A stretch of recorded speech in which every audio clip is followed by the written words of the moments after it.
So do you struggle with ums and airs when you talk and you communicate, even if it's your everyday communication? I can assure you that if you reduce the number of ums and ms, that you make when you speak with people, it's not about speaking on stage alone. Even when you talk with people one on one, if you reduce that, it's going to take your speak and the quality of your communication from 0 immediately to 70. Now, how can you avoid this? Granted, some people, by virtue of some of the nuances, some of the things about their dialect, their language, are lots of filler words. So you would always hear that. But how can you try to eliminate some of these so that gradually your accent becomes neutral? People can't just ordinarily just immediately associate you to a particular place because of the way you sound. It takes lots of effort, but it's doable. So how do you replace your filler words? First of all, what you need to learn to do is to practice pausing. Tip number one, I'm giving you 3 tips. Tip number one, practice pausing. Learn to pause and learn to be strategic when you pause. Practice speaking slowly and then insert deliberate pauses in filling your silence. Pauses are powerful. The reason most people avoid pausing is because it's uncomfortable. It can be uncomfortable sometimes. But granted, the pausing needs to be appropriate, so it's not too long, it's not too short. When you pause, you think, you speak. You pause, you think, you speak. Remember, this video is to help you to become a more powerful communicator, a more deliberately influential communicator. One way to become more powerful on the table is that you don't just flow, you don't just run verbally. You pause, you think, you speak.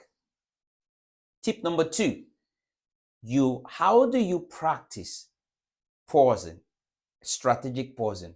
What you do is, I recommend right now is that you record yourself and review. So if you have a speech that you're going to deliver the speech, record yourself and watch you. This is also uncomfortable. I have had clients that hate to listen to their voices. It took us a while, my team and myself, to work with them to be willing to listen to it's their voices. But they'll tell you, no, I don't want to listen to myself. It was a lot harder to get them to watch themselves, especially when you're not yet a good public speaker and you're not confident to watch yourself. You don't want to feel embarrassed. You don't want to record yourself. So in as much as many times we stand in front of a mirror and do that, practice, but right now you need to listen to yourself. Because sometimes you pause, sometimes you use filler words without knowing you're using them. But once the consciousness kicks in and you begin to listen to watch your videos, watch yourself, you can pick those filler words. And what's the aim? Is to reduce them.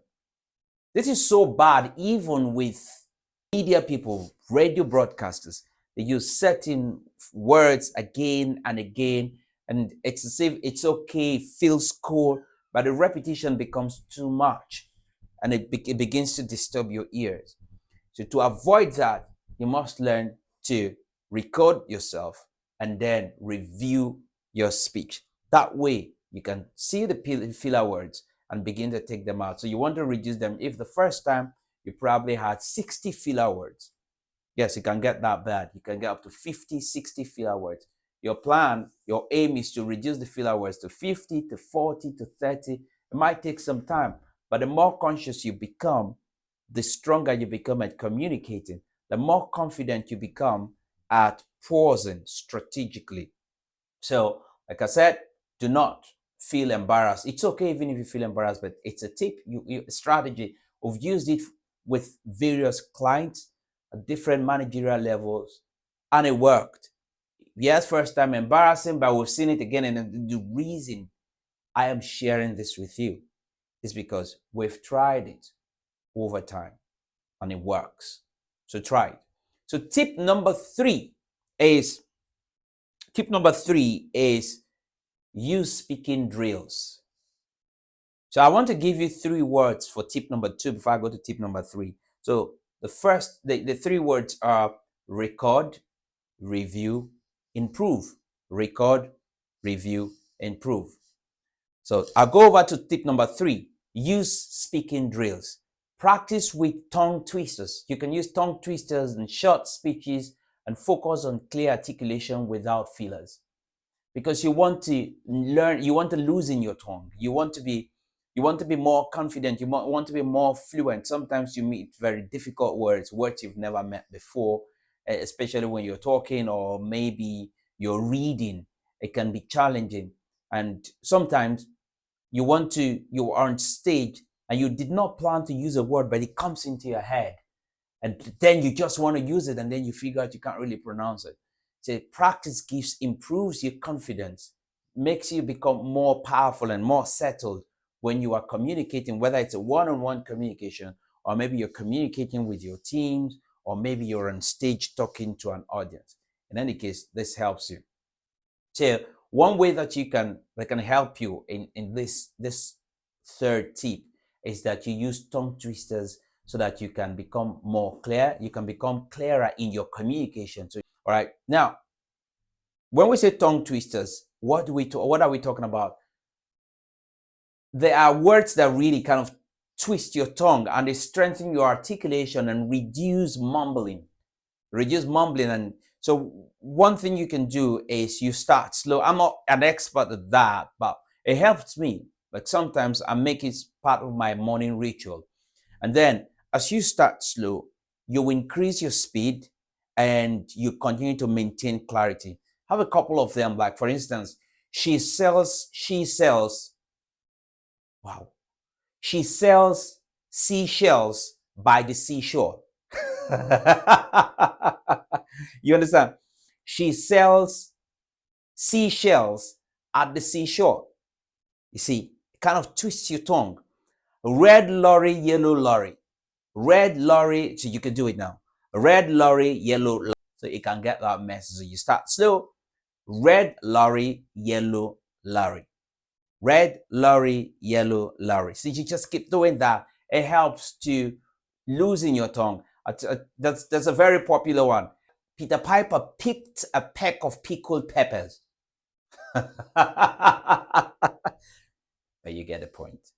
A lot of them you can find online.